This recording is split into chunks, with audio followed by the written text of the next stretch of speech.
Today we're joined by James Palmer, Chief Executive of the Community Housing Funding Agency, who's dedicated to tackling New Zealand's housing affordability through innovative financial solutions.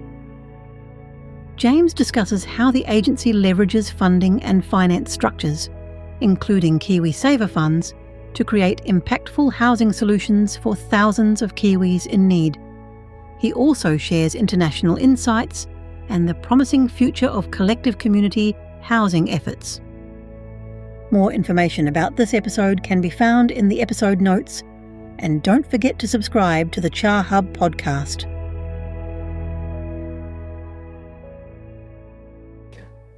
James, thanks so much for taking the time to meet with us today. Really appreciate it. It's absolutely a pleasure to be here with you.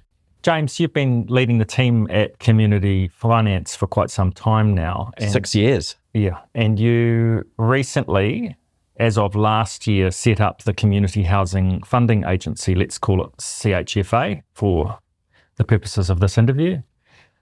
Why did you set this organisation up and the agency? Can you talk us through what the nature of the problem was that you were trying to address? Yes. So, and it has to be the why where you start for all of these things, doesn't it? And I think for our team and so many, it was just the scale and overwhelming need that we were seeing throughout the country. And a multi-billion-dollar crisis has to have a multi-billion-dollar solution. Otherwise, you never fix it. And, you know, for our people, so many people now understand through friends or family the challenges of the housing crisis. But the numbers are just so sobering, as we know, 20,000 families on a wait list for a home that doesn't exist. And the conservative cost to just provide for those people is $13 billion. And those numbers that most of us in our own lives just can't comprehend, that's a lot of zeros. And yet at the same time as we're facing that and nearly $5 billion a year in subsidies from the government, despite things getting worse, we've never had more money. And so for us, there was an opportunity here with particularly the rise of KiwiSaver. We've got right now $300 billion of funds under management in our country. And that's an amazing thing that I think can give us hope, because that $13 billion number doesn't sound so impossible suddenly. And KiwiSaver is $120 billion. And by 2028, it's forecast to be about $200 billion. And if just 5% of that was directed towards affordable housing, you could do 20,000 homes.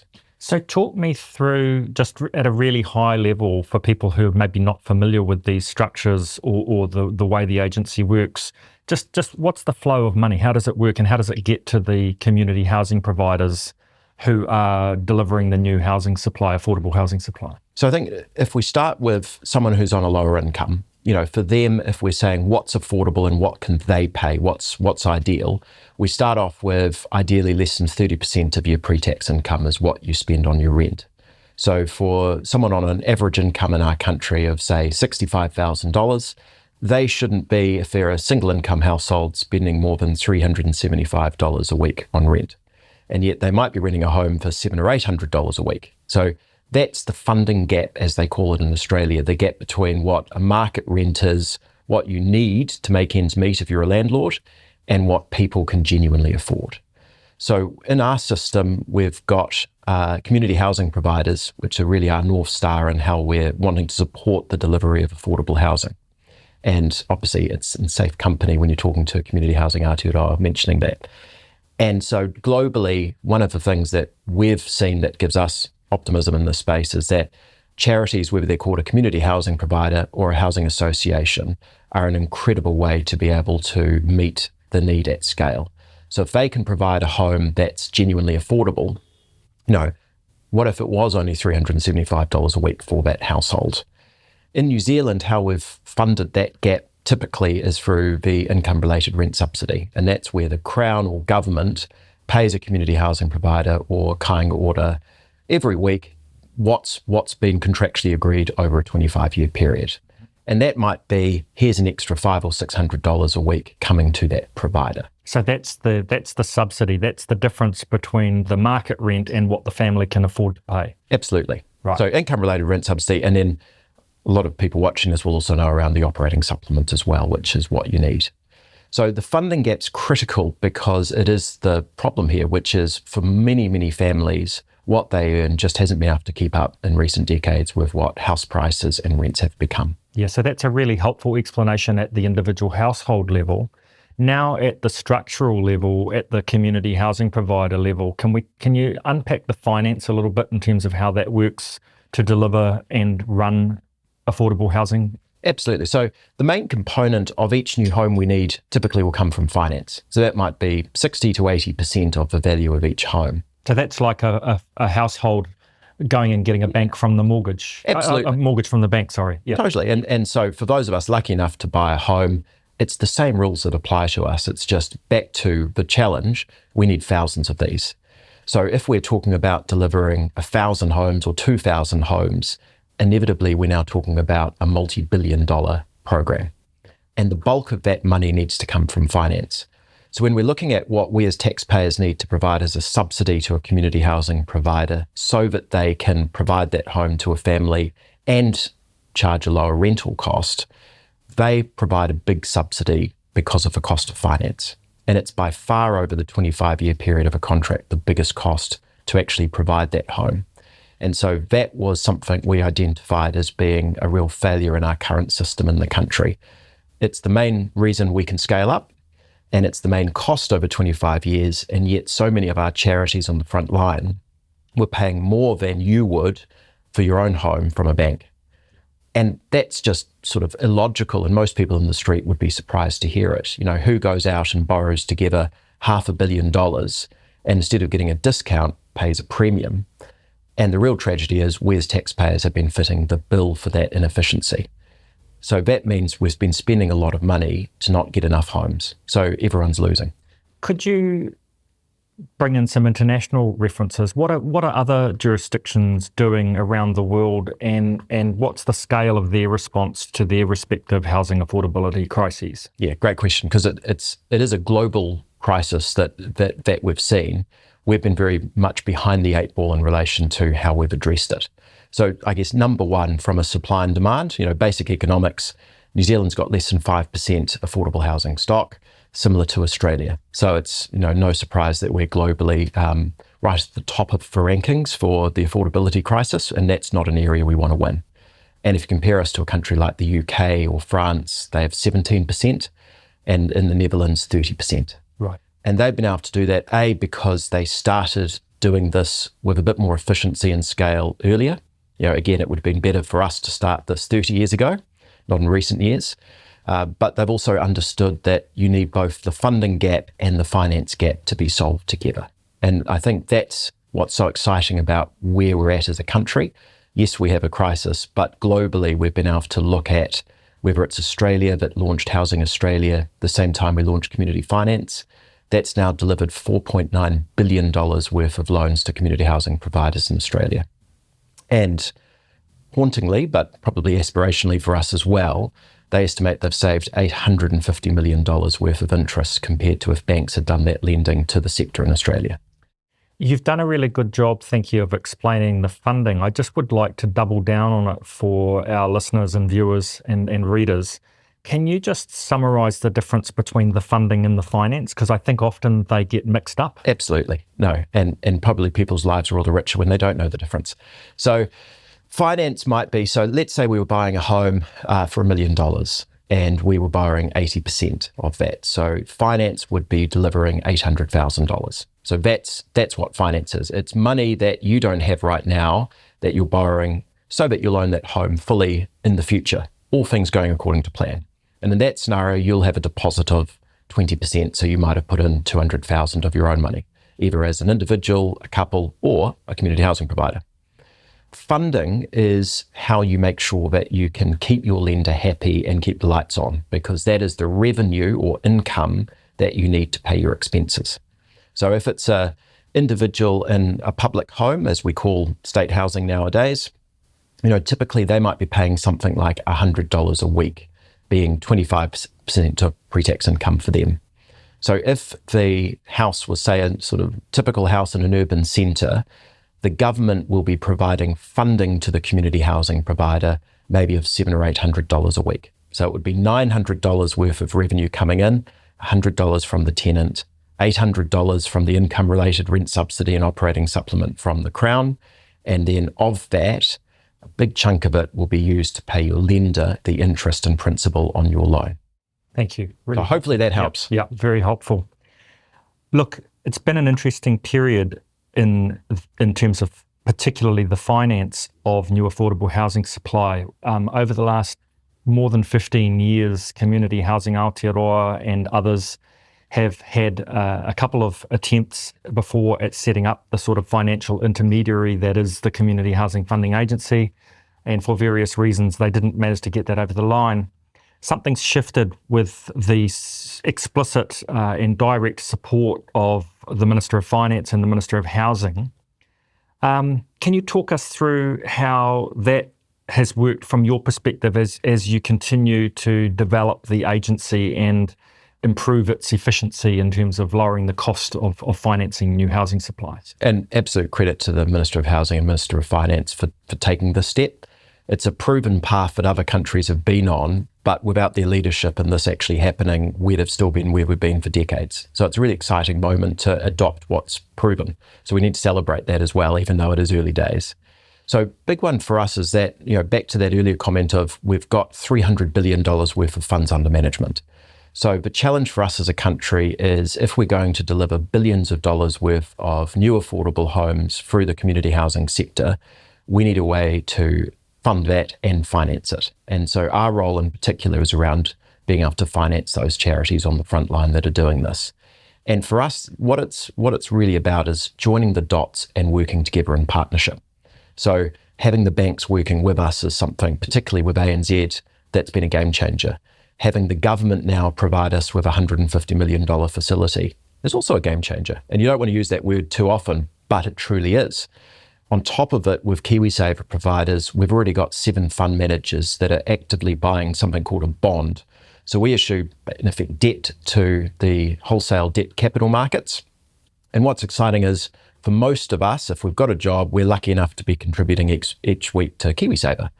And we think it's a pretty special thought that you can be making money and actually over time, your savings for your own retirement have been invested in our own country and lent out to a community housing provider delivering affordable housing to those in need. And it's lower risk because it's the government that provides that revenue or funding. So it's lower risk than if it was all private. So it's a very much circular reference with what we're talking about, but we haven't all been rowing in the same direction. So what the CHFA gives us is the ability to bring the leading charities all together. Instead of their buying power just on their own, they might have a $10 million balance sheet. When we put all of our borrowers together and who's coming on board, it will be $2 billion. So when you're facing the KiwiSaver providers, you're suddenly a really attractive sector. And that means we can borrow more and more to deliver affordable housing. And we can also borrow at a lower cost. And that's one of the critical things of government coming on board, because in these other countries that have done a lot more than us, it's always been government working with the banks, the fund managers, and the charities, not us all doing our own things and it not working. Sounds like there is a good and multiple sources of finance that you are drawing on. So how does that benefit? Now, thinking of the charitable community housing sector, I suspect you've got a unique overview and insight into the finance and the structures, particularly at this point around the income-related rent subsidy. How does that benefit the providers themselves to do more and be better at what they're doing in their communities? Yeah, it's a unique sector. And I think one of the things as a starting point to that answer is that we're facing them as a charity. And what we learn every day, but we learned a few years ago, was that each one of those community housing providers is very different to the others. And so we've got a range of providers that some are newer, some have been around for 100 years. If you're thinking of the Salvation Army, some have come from a faith background, from iwi, from a health, be it physical or mental health background, and inescapably all have seen programs to support people often not working because they don't have access to, funnily enough, a warm, dry, affordable home. So we, because of the way the system is and the way the funding works, need to look at them as an entity, see what they're trying to achieve, but also understand their strengths and weaknesses, because we're scaling up providers to meet need. And the key thing there is that we're scaling up with stewardship and responsibly, because, an extra 50 or 100 homes, while we need it, but you'd rather do 50 homes with one provider rather than 100 if 100 was going to be unsustainable for them. So there is actually something in there around having a partnership, not just an arm's length lender and borrower relationship. Understanding each other is how we look after each other and protect the system. Beautiful. And can you talk to me, you mentioned the power and the shared benefits of coming together as a sector and working together. Can you just describe a little bit more how that will work for people? Because I know there'll be people who are interested to engage with the Community Housing Funding Agency. And one of the things that we're working hard on as Community Housing Aotearoa is giving the sector a sense of cohesion and the power of the collective. Can you unpack that from a financial perspective? I think what's lovely is it's multifaceted. So I guess the central one is that if we come together, each year our buying power is stronger. And by buying power, meaning our ability to access, as a sector, money from philanthropists, from banks and government, and also financial markets. So that blend means that we're consistently already providing finance that's well under normal rates that banks can offer. And that's great for them, but also taxpayers. But hopefully that then inspires our current and future politicians and leaders to go, hey, this is a sector that's delivering not just for need, but is efficient. Because if we're not efficient, that's when the state's going to look to itself to try and deliver this. Yeah. And that's why I agree with the ministers around levelling the playing field. If we can actually access scale together, we can make a difference. So number one is, let's make finance a lower cost, and that's both fees and interest rates. And the more we come together this year, the better it is next year. So it's just having that little bit more sort of three-dimensional view of what can be. And there's so much data that supports that. Domestically, councils don't borrow most of their money from banks. The government issues bonds to raise its own money. And the local government funding agency, which is part of the inspiration for our work, will this year deliver $25 billion worth of finance to councils. And you think of a council and the size of them compared to charities. If they know they need to work together to get a better rate of finance, well, charities that are a fraction of that size, it's just farcical that you consistently get a better deal doing it on your own. Yeah. You might get a better deal this year, but then you've missed out on creating the best outcome for all of us. So there is I think a lovely aspect to coming together, but it's also just ruthlessly efficient. Why wouldn't we to get the job done? The other side of it, which you pointed to, is that we're already lending to 14 community housing providers, and that's up from 5 last year. And at this stage, it will be well over 20 this year. So that's an amazing coming together of the sector, which is something we should all be proud of as well. What that means, though, is that we're actively working with them on their pipeline. And for a lot of them, that's not just around, hey, here's this project, we've been approved by the ministry, can we have finance next week? It's actually working together, understanding what's your 5 or 10 year strategy, what is your pipeline, and when you're submitting your applications to HUD, let's actually look together and make sure your recoveries are in line with what we see with others. And that's a real benefit, because we have seen these charities be at different stages of their journeys, and we've probably less experience for some than others. And what we've seen in the past is that, there might be expenses, whether it's in maintenance or tenancy and property management, where we're seeing them actually get an under recovery compared to others. And that's something we're always happy to do, work together, and that's the power of knowledge and experience that we can only have by working together. And we're pretty excited because that's not something a bank can offer, because there's no bank that lends to as many of the leading ones as what we have. So the more we do together, I think each year we're going to learn more about how can we develop homes that are better quality at lower risk with greater efficiency? How can we finance them with more efficiency? How can we get funding that protects us, lets us do homes this year and next year to meet need, but also let's not take more than we should from taxpayers, because otherwise there's not going to be money for the other charity. So I think this is an incredible moment of coming together and maturity if we lean in and do this together, because there's never been a time in New Zealand where funding and finance is happening together. And I really applaud HUD at the moment. We've really appreciated how much they've been leaning in with us this year in particular.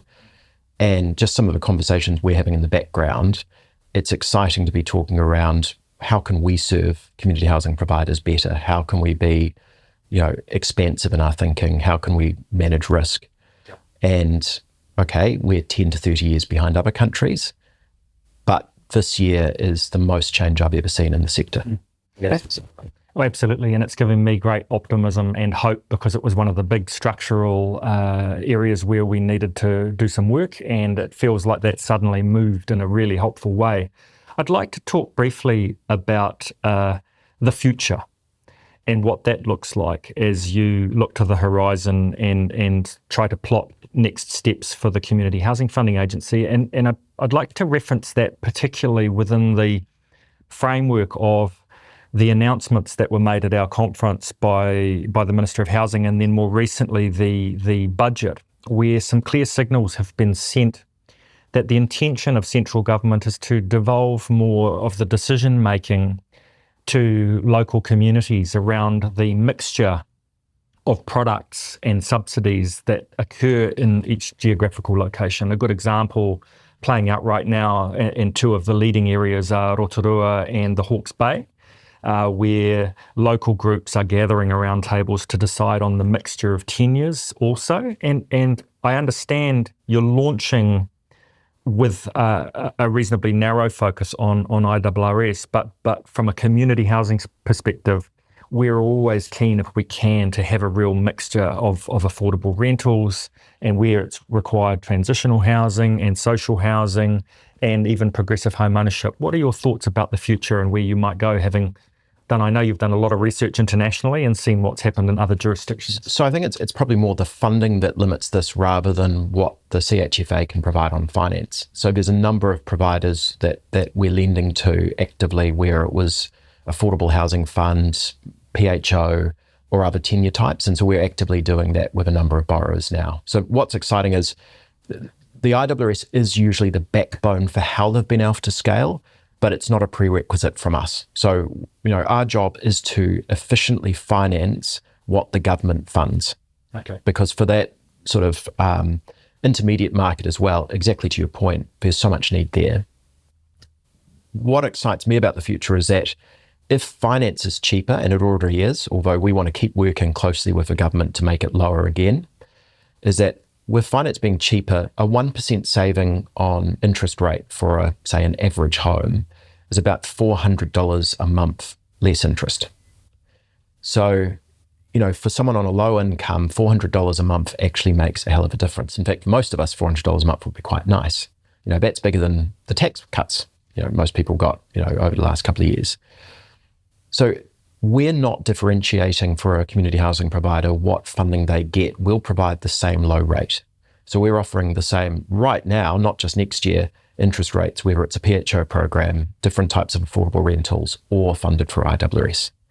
And so I think that should really open up the horizon for all of us, but also the government, because there are now interventions we could be doing together where if we really get this base finance cost, which is the biggest cost providing the housing in the first 25 years, lower, then there's a number of new interventions we could come up with together, including in those regions where suddenly a lot is possible and it will take less from taxpayers. So the world's, it's not our oyster, but it is truly a game changer. We're seeing a number of charities where the interest rates they're currently paying, including in the regions, is eye-watering. Some of the ones we're about to refinance are on interest rates around 8% per annum. And everything we're doing is 4 point something. And, the more we come together, we can drive that lower again. But even just what we're refinancing right now, what's exciting is some of these community housing providers are now saying, I could buy some more homes this year or next year, or I could do this. And that's with nothing extra from taxpayers. That's literally just because their existing debt isn't so way out of kilter. So I think we should be excited about that. I mean, the flexible fund is very early days, the announcement around that. But conceptually, the idea that those groups, including in urban centres, but any of these unique charities can come together and say, I want to do a 30-unit development. It might be wrong that it's IRRS, but maybe it's 10 homes are for public housing, 20 are for PHO or something else. in the past, with the best intentions of the ministry, you had different teams approving different homes in the same development, and it just practically didn't work. So I think the future, there's going to be a lot of hard work we need to put in together. We need to support the ministry. We need help from the charities choosing us too. But if we come together, I think we'll look back at how we used to fund and finance things 5 years and go, that was archaic. On the point that you just made around some of the providers experiencing different rates and conditions and terms and such like, what would your message be to, because we've now at Community Housing Aotearoa over 100, for the first time in our history, over 100 full members. And as you said, thank you, as you said earlier, tremendous diversity. Couple of questions around eligibility criteria and when would be the right time for somebody who was leading a community housing organisation to approach you to have a conversation about what's earlier is better. Right. Why is that? I think the big thing being that if there's sometimes it's easier than people thought for us to come in and refinance them. Sometimes it's harder. If we look at overseas examples, Housing Australia, they're sort of targeting the top 10% of community housing providers. We aspire to help more in the sector than that, but we are also limited by the tools we get from government as well. So certainly even at this stage, we think that we can work quite comfortably with the top sort of 30 to 40 community housing providers in the country. And that's where we believe we can make the biggest impact for our people in the country. That sort of top 35 community housing providers, and top just meaning how much they manage. It doesn't mean they're the best as far as the service they offer, but they're the ones delivering 95% of the IRS funded homes for the community housing sector. So they're the ones where if we scale them up, they've got the most debt, and so we make the biggest impact for lives on the ground, but also for the country. Someone that's doing a $500,000 or $1 million project, it doesn't really move the dial that much as far as meeting need. And if that's a little bit more expensive on finance, it doesn't really change the system. But if we come together and we do $1 billion worth, funnily enough, it does. So I don't want to put hard and fast rules on who we can work with. Typically they will have at least a few $1 million worth of debt or upcoming debt, and they'll have a proven track record of being able to deliver this well for the cohort that they're serving. And that is us also needing to be conservative because we collectively bring a lot of charities together. We can get the best deal by making sure the ones we're working with are the ones that are unlikely to have an issue. Perfect. But there are tools the government could provide us to change that. And so we don't have to do all of this at once. And so there are opportunities, particularly in specific regions or with people in particular needs or cohorts, where government could provide forms of guarantee that would enable us to do and support them as well. We just don't have access to that currently. We're talking about money and we're talking about finance and we're talking about funding. And at the household level, what's become apparent in the New Zealand context is that there is an enormous wide gap that really is very, very hard for families. Many low and moderate, even middle income New Zealand families now are stuck renting. Many are not particularly well served by the private rental market for a whole range of reasons in terms of the quality of the house and particularly the affordability is the really big, it's a giant gap for families should they wish to transition out of rental and into home ownership.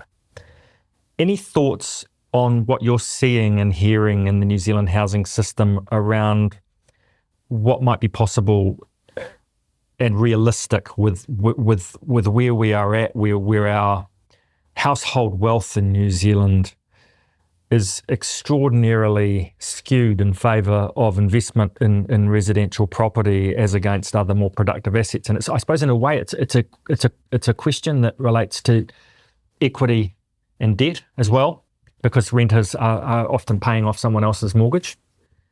What are you seeing? I think as a country, we have to have a North Star of where do we want to be. And I think the encouraging side is I think almost all the major political parties agree that the status quo hasn't worked and isn't working. it would be great if there was a little bit more commonality in where do we want to go and how are we going to do it? Because, I think our 3-year election cycle isn't helpful to this. You're suggesting perhaps a long-term plan? It would be great, wouldn't it? Yes, I agree. I still go back to the fundamentals are, people are right when they talk about how can we lower the cost of homes, and I think it's great we're talking about some of the planning and resource management issues that are driving up the cost of homes. So I'm never one to think there's one magic bullet, because there is not. But if we can lower the cost of homes, if we can build homes that are cheaper to run, cheaper to maintain, and if we can get the cost of finance lower, then I think we would be blown away over a 10 to 15 year period at what we could do. You look at just that 1% cheaper finance rate being $400 a month cheaper. Now, whether that's for a community housing provider or a household, that's the difference between some of those ones that are just outside of buying their first home. It's also the opportunity for the government to say, hey, that accommodation supplement we're spending a lot of money on, what if we capitalised a form of that? Plus they went for a community housing provider that had our lower cost of finance. Suddenly that's a very efficient way to do social investment, which we're talking about. And then they can own a home. It also means the subsidies in relation to those in public housing. So that's again back to the income related rent subsidy. We can fix that by just building these thousands of homes we need, and I agree with the ministers and both Labour housing spokesperson too, when they're focused on delivering that, because we need to. And there'd be a lot less pressure on emergency and social housing if we just had enough supply. The other question that comes up is what happens to those that get a promotion or have the chance to get a higher paying job and are in that impossible position of, but I'd be worse off leaving this home for Kāinga Ora managers or community housing provider managers. We could get around that with smarter contracts and smarter procurement. We should celebrate success. When that happens, we would love to see that the contract for that provider remains. They could stay in that home, but the subsidy from taxpayers drops accordingly. Yeah. How great, because, moving costs money and all of those other disruptions. So that's just having contracts that are smarter. And again, a lot of the contracts we see written assume finance rates that are higher than we can deliver. And of course, the charity is going to want that in there because the future's hard to guess. But we're seeing subsidies that are thousands and thousands of dollars a year more for each home than need to be. So, a little bit of coming together can, particularly the two major political parties, agree on some fundamentals for the next 10 to 15 years on what community housing providers can deliver. We're talking around strategic partnerships and things like that with the ministry. It's always going to be a bit rocky changing how procurement happens while all of this change is happening. But at its heart, these are very good ideas.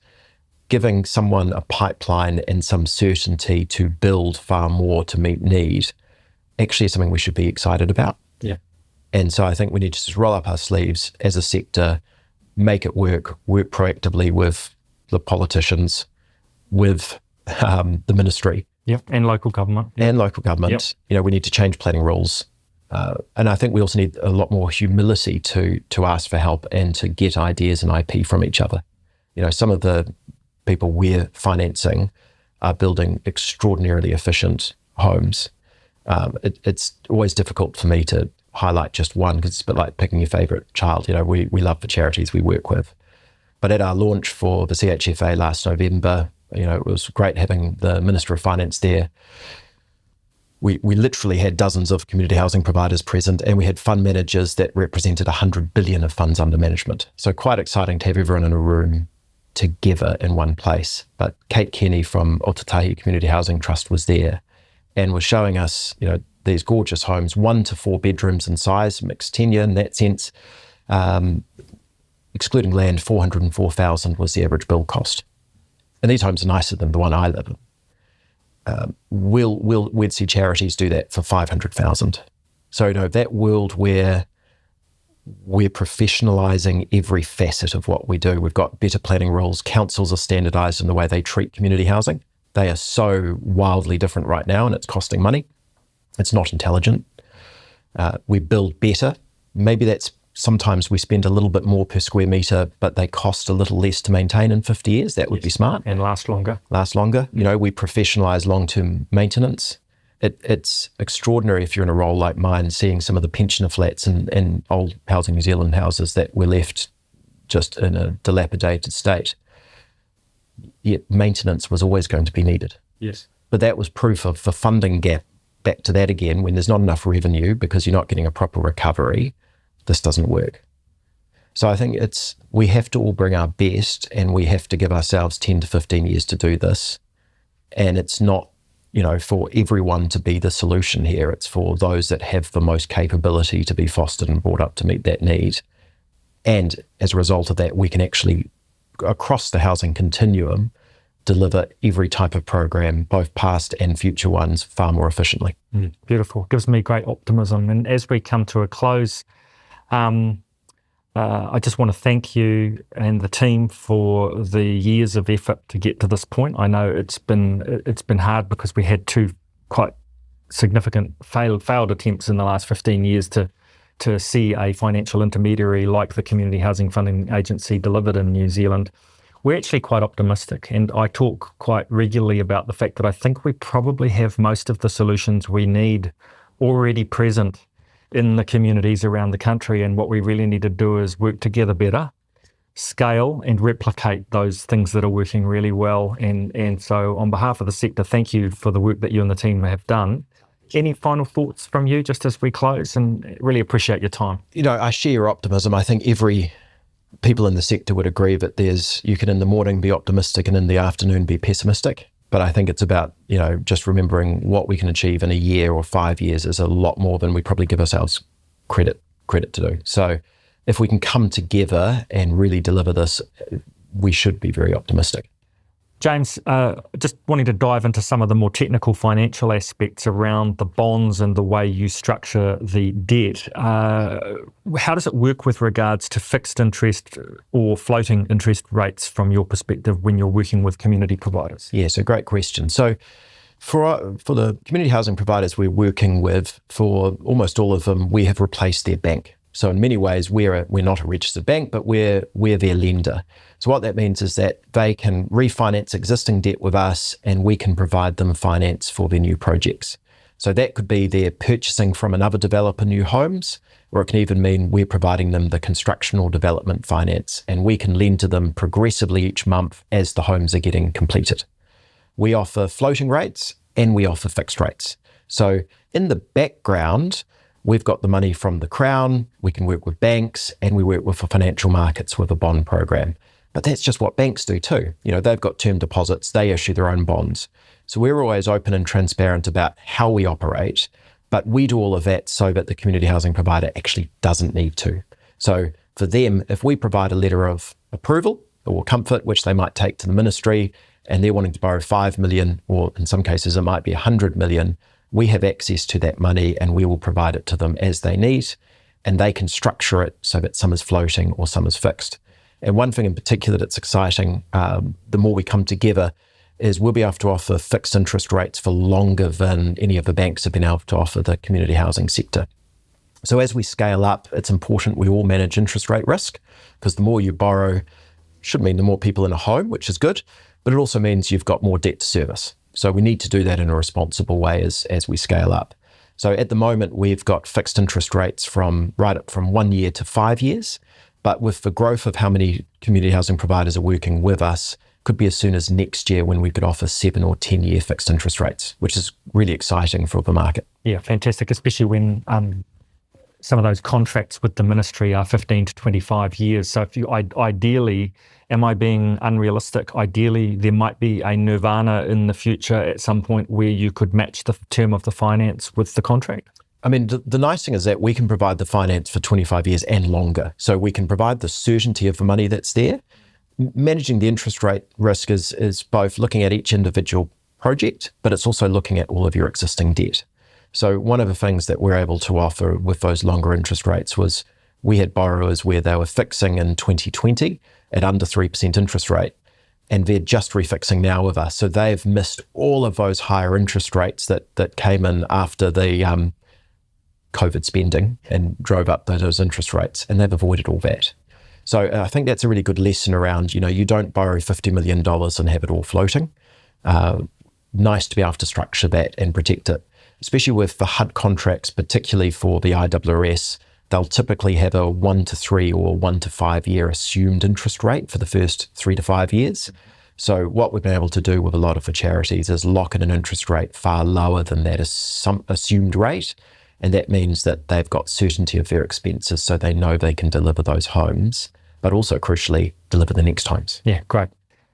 James, I've been doing quite a lot of looking under the bonnet through charity services in terms of the finances of our community housing sector, and there's around 100 providers there. Obviously a significant spread in terms of the scale of their operations, some large with thousands of homes and some very small but perfectly well formed with just a few homes in rural contexts and doing a great job. Can you tell me about the total scale of debt that sits in there? Because my understanding is it's close to $500 million. Yes. Is that about right? And obviously, debt and equity both have a function with regards to how much money our community sector can borrow. Just walk me through what that looks like in the New Zealand context. So if we look at, again, that circa 35 that manage the most community homes in the country for the CHIP sector, they've got around 470 million of debt as of last year, outside of debt that they got from e.g.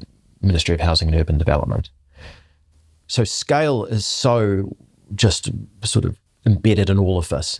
Scale is the challenge we face because of so many people not having an affordable home. Scale is also how we make this more efficient and pull this off. Yeah. So the lovely thing about the problem is that it's also the solution. The multi-billion-dollar problem, multi-billion-dollar solution.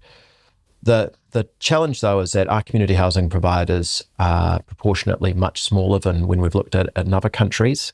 So they've got a smaller balance sheet, so they've got less buying power right now on their own.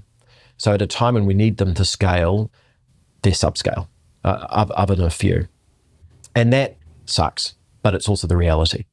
So for us to make this really efficient, we really need to come together more so than even what Australia has done.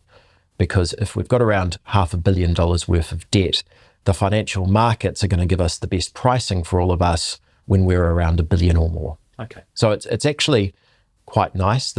If we actually all say, if we've got X amount of debt right now, let's come together, work with CHFA, help us with what the government's tasked us to do.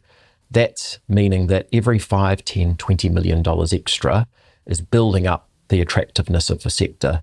And over time, what that means is that we'll be able to not just access more money, but cheaper money.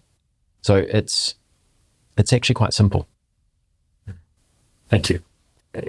When you set up community finance, you did so as a social enterprise. Can you talk through a little bit just the background and the model that you operate on in terms of delivering on your mission with the organisation and how that flows through the finances? So hopefully, everyone can see that the why for us is about doing this for our people in our country, and finance is so crucial for us pulling this off. And so one of the things we've done from the get-go that doesn't make commercial sense but makes total sense for our social purpose is that we consciously operate on a much lower margin than what banks operate on. So, the lingo technically is net interest margin. So it's the difference between the cost of all of your funds and the amount that you lend it out to your borrowers at. And what that enables us to do is provide that cheaper finance than what a bank does. What's exciting, though, is, again, the more of us that come together and the more debt we have, the more efficient that margin can be as well. So, again, that's what allows us with scale to make the finance rates cheaper, which means everyone can do a lot more. Yeah. So it's actually a very simple model, but it's one that's completely transformational. Can you just, you've looked overseas at different models in different countries. Are there any examples internationally where the financial intermediary, such as the Community Housing Funding Agency, is doing a fantastic job? And what are the conditions or the things that need to be true for that to occur in other jurisdictions that you've seen? I mean, there's so much complexity, and there's different countries have different sort of drivers. I think it would be useful to touch on the UK Housing Finance Corp as well. So set up in 1987. I was born in 1985. So, I was 2 when that was set up. So again, there's a fair bit of research and data we can look at there. Housing associations operate slightly differently to our community housing providers. Some of them have pound balance sheets. So again, shows you how much further ahead they are. But right now, after that, nearly 40 years, they're managing over £8 billion worth of loans to housing providers there. So the scale and efficiency of that is enabling them to house people and do things that we just can't do yet, with us being earlier on in the journey. So I think that's, again, that reminder of us coming together and having hope about not just this year, but 3 years, 5 years, 10 years. They've still got 42% of their loan book is still covered by legacy government guarantee of their program. And that's often been something that's been brought in for these intermediaries. So Housing Australia is another example of what we could look at in the future of options. They've done a full government guarantee of their bonds that they issue. Yeah. Is that federal government or state? So that's federal. Okay, interesting, right. And, there's nuances for Australia that are trickier with having states. We have enough issue. How do we manage our regions? So that's something we've got probably a more simple way to solve here. Yeah. But what's interesting about that is if you think about back the cost of funds and the efficiency, their bonds are rated AAA. And nerdy but interesting fact, Moody's just downgraded the US government bonds called Treasuries down from a AAA. So actually, Housing Australia bonds now have a higher credit rating than US government ones. So go Australia. And so for people to understand the significance of a government guarantee and a very good credit rating, that effectively is just driving down the cost of the debt, right? Absolutely. Yeah. So we're in the process of getting a credit rating right now, and that's with the support from the government, which we're obviously very grateful for, and we've been offered 150 million, what's called a standby facility. I won't bore people with what that means compared to a normal facility, and that helps us be what's called a government-related entity. So we're working right now with a rating agency, and we will get a credit rating. And the advice we've had is the rating we'll get will allow us to achieve all of this for the country and for community housing providers. So that's really exciting. But the higher your credit rating, normally that means you can access more money, and what investors want is then lower as far as the interest rate that they expect. Because the higher the quality, the less risk, and therefore the lower the cost.